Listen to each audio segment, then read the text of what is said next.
Hello and welcome to Questions and Answers from pianotechnique.org with me, Alan Fraser.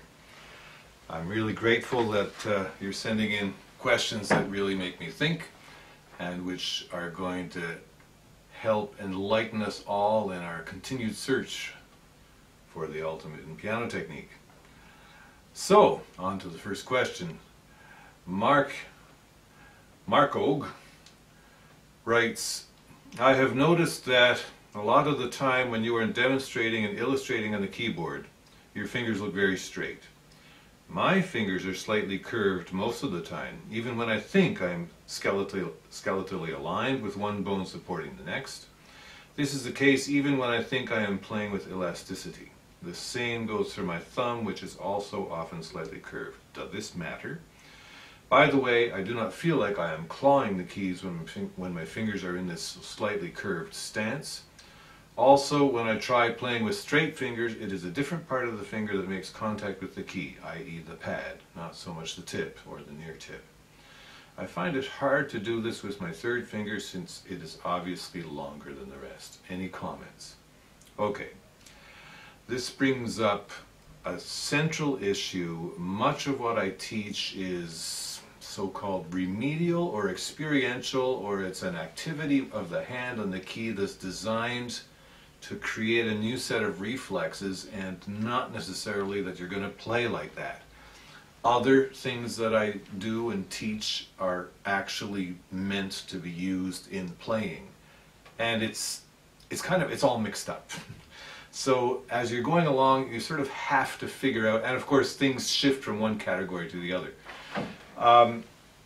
So flat fingers. Flat fingers are basically used primarily to stimulate and activate the work of the lumbrical interosseous. We're all taught as pianists to curl the fingers very well, and most of us do this very well.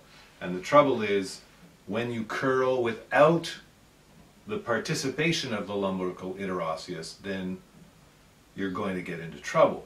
You're going to have a weak sound, you're not going to have an orchestrated sound, and you also risk tendinitis. So I'll often get people to isolate the work of the lumbrical interosseous by having them play with a flat finger. I don't necessarily mean that they're going to play like that, ever. However, for producing a certain sound, the only way to get that sound is with a one-bone finger.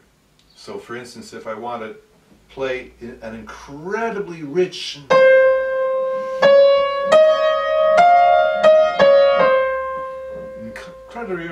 for instance, I used to demonstrate this.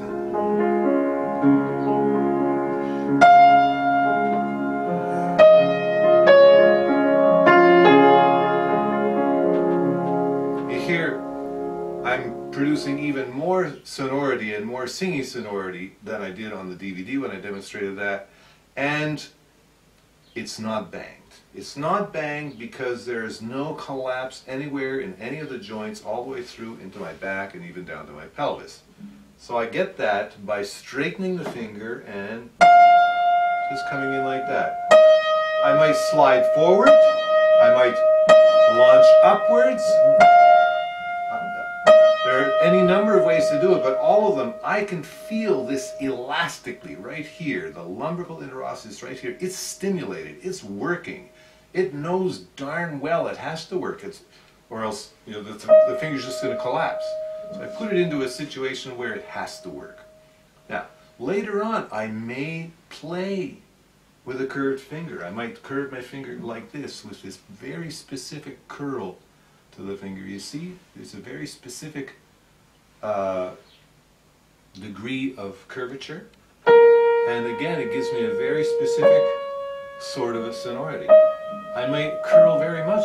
I can even come down here with this joint completely collapsed and curl like this, and if I come in here and this joint is a part of the game, then I'm going to be able to use the finger curling action with a healthy lumbrical interosseous included.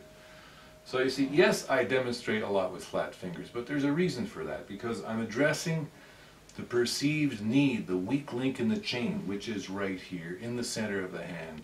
The one joint of the hand which needs to be the most powerful, the hip joint of the hand, ankle, knee, hip joint, is the one that's chronically weak in most of the people I work with. And you can't just stiffen it and put it up into its structure. You have to activate it and get it moving. The easiest way to do that is to flatten the finger. So of course you see me demonstrating with a flat finger, and yours are slightly curved most of the time. Fine. If they're slightly curved most of the time, most likely your lumbrical neurosis is in really good shape and you're using it well. As you say here, you're playing with elasticity, and it's of course you don't always straighten the finger to play with elasticity. Elasticity is one. Straightening the finger is one convenient way to evoke elasticity very quickly, but of course it's not the only way. Okay? Now, of course with straight fingers the pad makes contact more than the tip. As soon as you come up under the tip, you're already slightly curled. Normally, that's of course, yes. Now, if you find it most difficult to do with the third, I also find it most difficult to do with my third, because that third is like the big brother. There's a big lunky brother who doesn't really know. He's so big that he can't fit in. There's no room for him. But that's the perceived problem. The underlying problem, the hidden problem, is that this activity in the third finger's hip joint is even more lazy and wanting than the other ones. So because your third is finger, for some reason, it gets the most inert. I don't really know why, but so with your third, you have to be ultra sure and take even more pains to activate that joint. And if you do that, you're going to find your third working as well as any of the others. Of course, when it's longer, my daughter, she says, how can I stand up on my finger? Now my thumb can't play. And then she wants to do this to play her thumb. So of course the thumb can play if it knows how to individuate itself from the hand. So the perceived, if I stand my third up, you see, and now my other fingers, well, I can also move my arm over here so my third remains totally standing and my other fingers are capable of playing their keys. So the third does not have to abandon any of its standing structural functional integrity in order to facilitate the other fingers playing. That's just an illusion, okay? So yes, you find it harder to do with the third finger, but it calls into question the function. So if you address the function hidden in that question of yours, you're going to develop your hand even further in terms of its capability and its sense of potency. Yeah, so I hope that answers your question, and if you have any further comments or you want to continue the dialogue with more questions, feel free.